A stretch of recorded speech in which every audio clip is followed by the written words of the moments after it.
आज हम बनाने वाले हैं सिंधी कुजीन की एक ऐसी रेसिपी जिसे 6 महीने के बच्चों से लेकर बड़े बूढ़े तक खाना पसंद करते हैं। चावल और मूंग दाल से बनने वाली सॉफ्ट खिचड़ी, इसको सिंधी में कुंवारी खिचड़ी कहते हैं। कुंवारी खिचड़ी बनाने के लिए सबसे पहले हम आधा कटोरी चावल लेंगे। मैं यहाँ बासमती कंद की यानी छोटे वाले चावल का इस्तेमाल कर रही हूँ क्योंकि बच्चों को ये खाने में जल्दी डाइजेस्ट हो जाते हैं। अब इसमें 2 बड़े चम्मच हरी मूंग दाल मिलाएं और मिक्स करें। इन्हें पानी में 2-3 बार धोएं जब तक पानी साफ ना हो जाए। खिचड़ी, पुलाव या चावल पकाने से पहले ये एक बहुत ही जरूरी स्टेप है। ऐसा करने से चावल पर मौजूद डस्ट और स्टार्च आसानी से निकल जाएगा। अगर आप हमारे चैनल पर नए हैं तो सब्सक्राइब कीजिए और बेल आइकन को दबाना ना भूलें ताकि सब नोटिफिकेशंस आप तक पहुंच सके।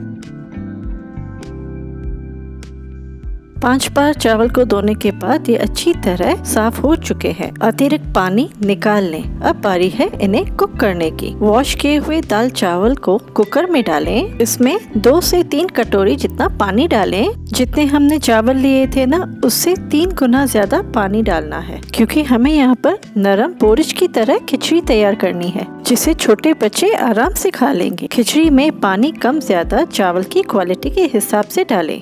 चावल को हाई फ्लेम पर 1-2 मिनट के लिए पकाएं या फिर जब तक इसमें अच्छे से उबाल ना आ जाए। 2 मिनट के बाद चेक करते हैं। आप देख सकते हैं चावल अच्छी तरह उबल रहे हैं। ऊपर से थोड़ी जाग बनना चालू हो चुकी है। अब इसे स्पून की मदद से निकाल लें। ये चावल में मौजूद स्टार्च है जो बॉईल होने के समय ऊपर तैर के आता है। इसे निकाल लें।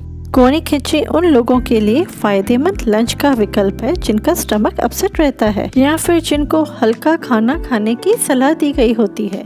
इसमें थोड़ा और पानी मिलाएं और ढक्कन लगा के 3 से 4 सीटी लगने तक पकाएं।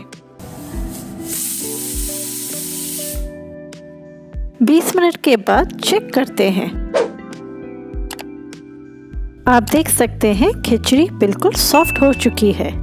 अब इसे हैंड ब्लेंडर से ब्लेंड करेंगे। आप चाहे तो इसे विस्कर की मदद से भी ब्लेंड कर सकते हैं, पर अगर आप कुंवारी खिचड़ी छोटे बच्चे यानी 6 महीने ऑनवर्ड्स के लिए बना रहे हैं तो इसे आप हैंड ब्लेंडर या फिर मिक्सी में अच्छी तरह ब्लेंड करके बच्चों को खिलाएं। आप सोच रहे होंगे ना, अभी तक हमने इसमें नमक नहीं मिलाया। हम इसमें नमक बिल्कुल एंड में मिलाते हैं। नमक पहले मिलाने से खिचड़ी का कलर डार्क हो जाता है। अब बारी है खिचड़ी को तड़का लगाने की। उसके लिए एक पैन लें, उसमें 1 से 2 बड़े चम्मच जितना घी डालें। घी को गर्म होने दें। गरम घी में 1 चम्मच राई डालें। राई को लो फ्लेम पर अच्छी तरह चिटकने दें। अब इस तड़के को खिचड़ी में डालें। स्वाद अनुसार नमक मिलाएं और इन सबको अच्छी तरह मिक्स करें। नमक डालने के बाद इसे 1 उबाल आने तक कुक करें। कुंवारी खिचड़ी तैयार है। आप खिचड़ी की कंसिस्टेंसी गाढ़ी या पतली अपने हिसाब से कर सकते हैं। अगर आपको खिचड़ी ज्यादा गाढ़ी लग रही हो तो इसमें थोड़ा पानी ऐड करें। कुंवारी खिचड़ी को दही, पापड़ या फिर अचार के साथ सर्व किया जाता है। इस संडे को आप ये कुंवारी खिचड़ी जरूर बनाएं और अपनी फैमिली के साथ ये ब्रेकफास्ट एंजॉय करें।